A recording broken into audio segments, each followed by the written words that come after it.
Okay, so I want to do a update on the Georgia teenagers. They were identical twins, 19 years old at the time of their death. Kadir and Nazir Lewis of Lawrenceville, Georgia. For those of y'all that are not aware, back in March, there were two young black teenagers. They were 19 years old.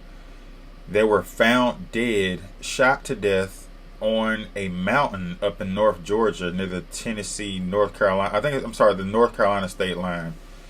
And the town they were in was called Hiawassee, Georgia, for those of y'all that had trouble pronouncing it, because I've seen a few people talking about it as the story unfolded a couple of months ago. It is pronounced Hiawassee, okay?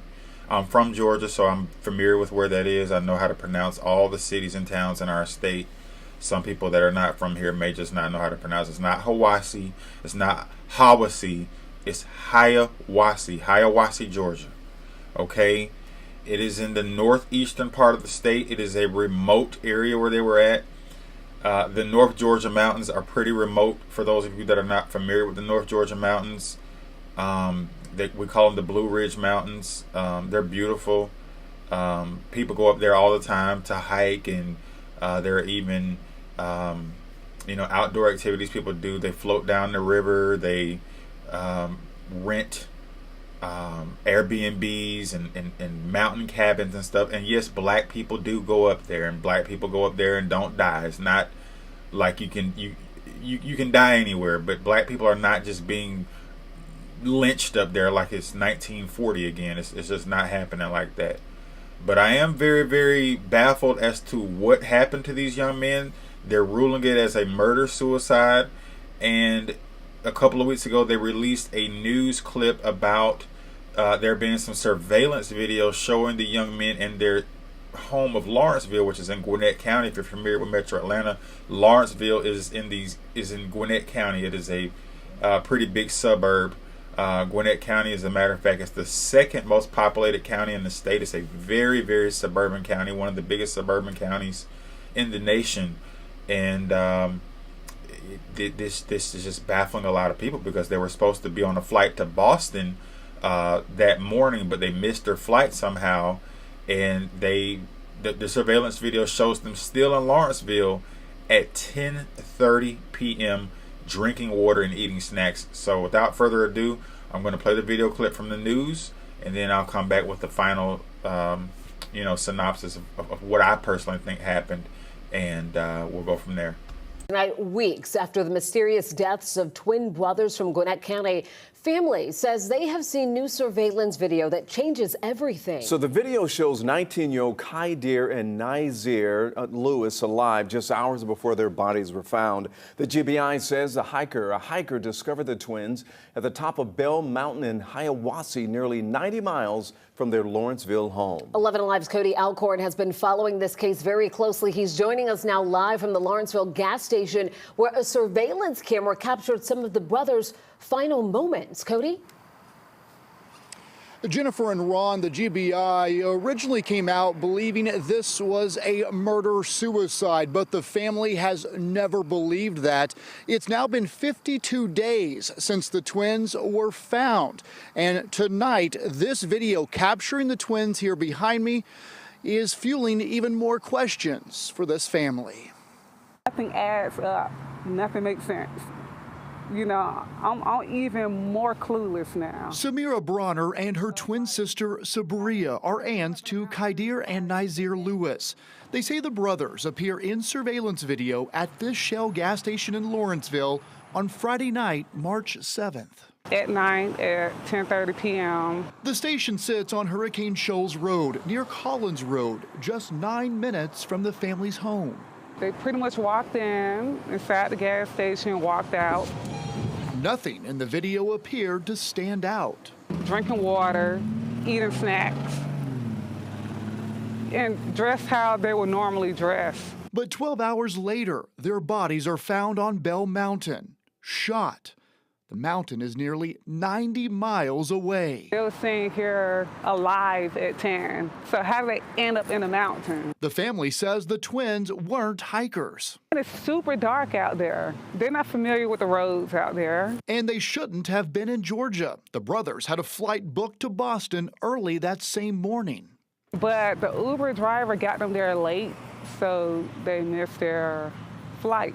Their plane tickets were still in their wallets. What was meant to be a quick trip to visit friends ended with a deadly detour to a remote mountaintop. I want to know exactly what happened to them. One thing I know for sure, that they did not do nothing to themselves.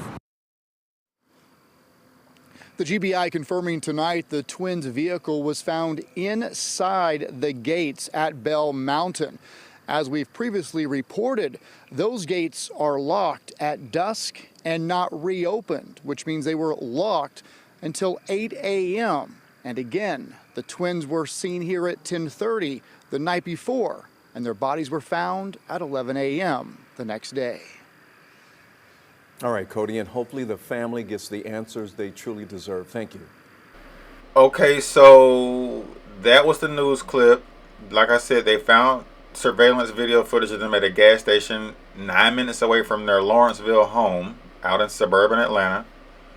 And this map here just shows you the route that you would take from Lawrenceville to Bell Mountain in the North Georgia mountains. It's about a 2-hour drive, basically, even though it's 90 miles away. It's you go up one of our interstates called 985, and then you get off and just take back roads to get up there. There are no interstate highways in North Georgia's mountain parts.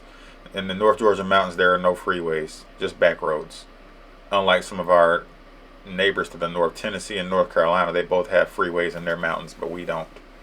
As you can see, the hours of operation for the park are 8 a.m. to 6 p.m. or either 8 till dusk. Either way, it doesn't open up to 8, but they close the gates when it starts to get dark because, like I said, it's a remote area, it's the mountains, and it's quite dangerous to be hiking a mountain in the dark. People just don't do that. So they weren't there at nighttime. They had to go up there in the morning. They opened at 8 a.m. A hiker discovered their bodies at 11 a.m. A lot of black people believe that we don't commit suicide. Even though we do, we just don't commit suicide at a very high rate. The white male makes up almost 70% of all suicides. This is from this very credible source called the Kaiser Family Foundation. And if y'all want to look up the suicide disparities by race, you're more than welcome to do so. Just go on Google and type in KFF suicides by race. In 2022, their data compiled says that whites made up over 37,000 suicides to blacks at 3,800 plus. So 3,826 for blacks, 37,481 for whites, and Hispanics were over 5,000. So black people really don't commit suicide like that. According to their website, disproportionate representation.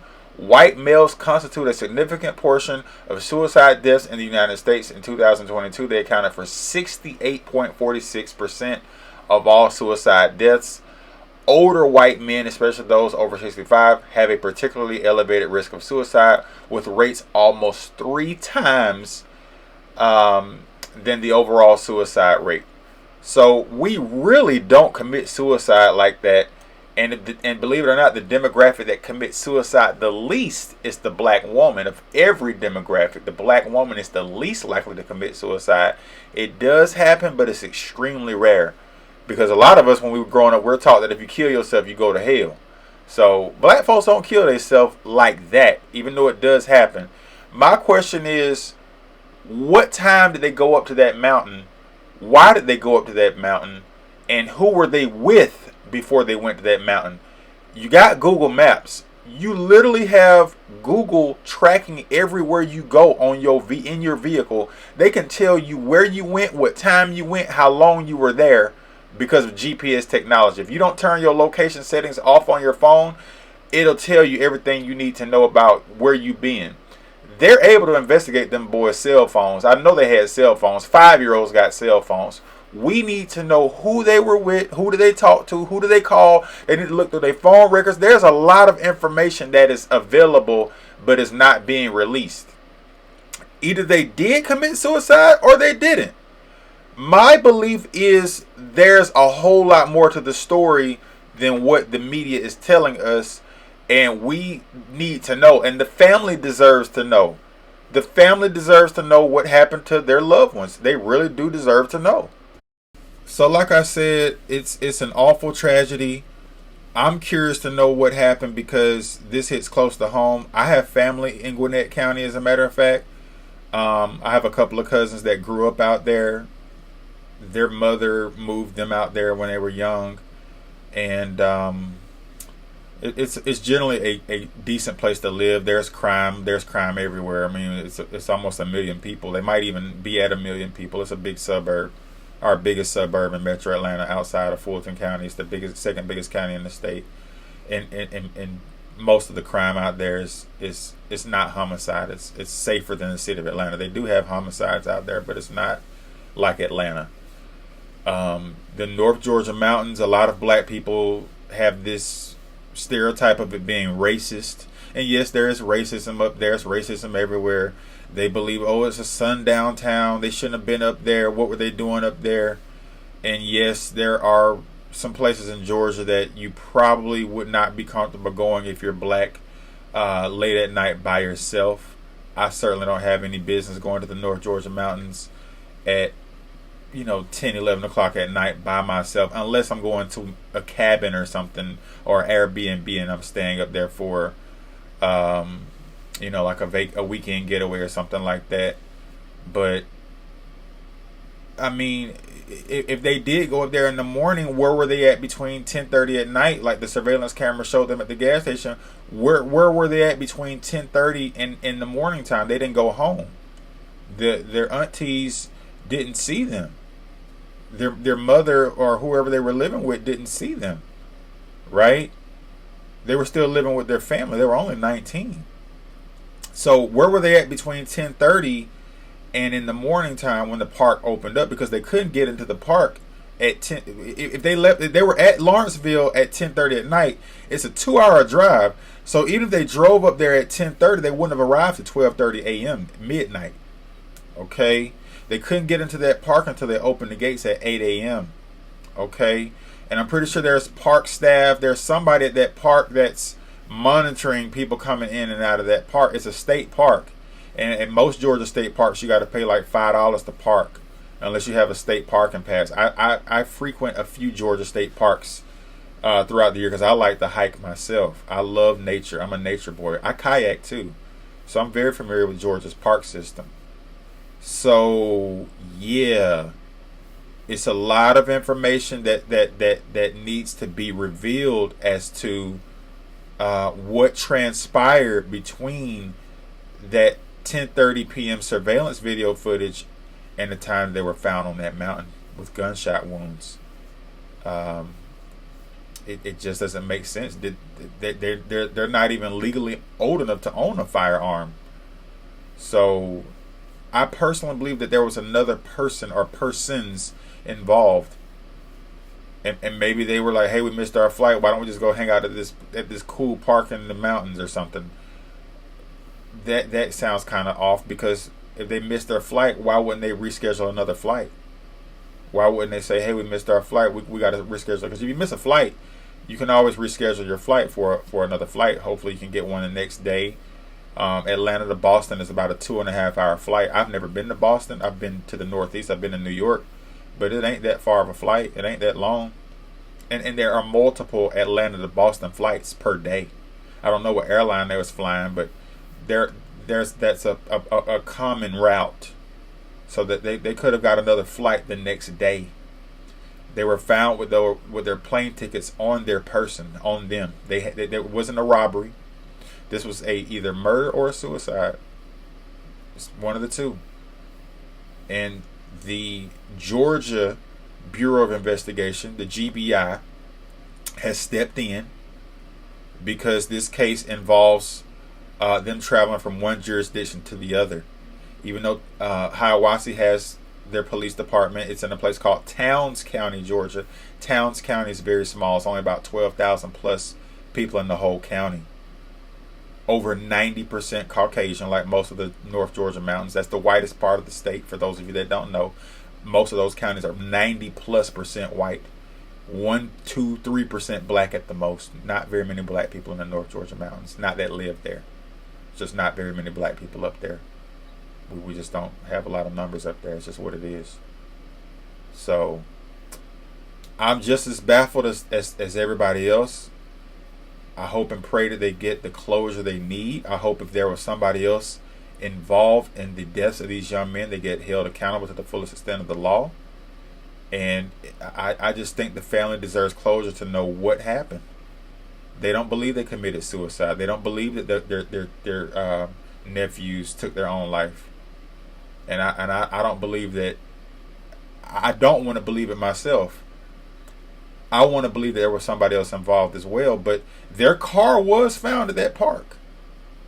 So, did somebody rob them? No, nobody robbed them because they didn't take their car. I was about to say somebody could have forced them to drive to the mountain, but that don't make sense. So I'm under the impression that they drove to that park.